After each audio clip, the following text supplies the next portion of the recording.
بسم الله الرحمن الرحيم.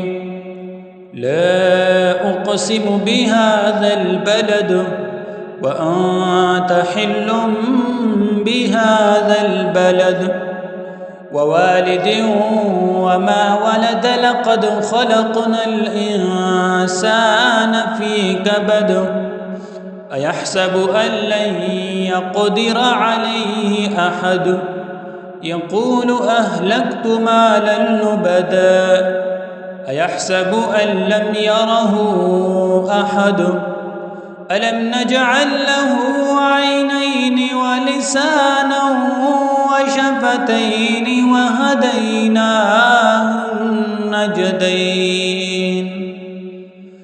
فلاقتحم العقبة وما أدراك ما العقبة فك رقبة أو إطعام في يوم ذي مسغبة يتيما ذا مقربة أو مسكينا ذا متربة ثم كان من الذين آمنوا وتواصوا بالصبر وتواصوا بالمرحمة أولئك أصحاب الميمنة والذين كفروا بآياتنا هم أصحاب المشأمة عليهم نار مؤصدة.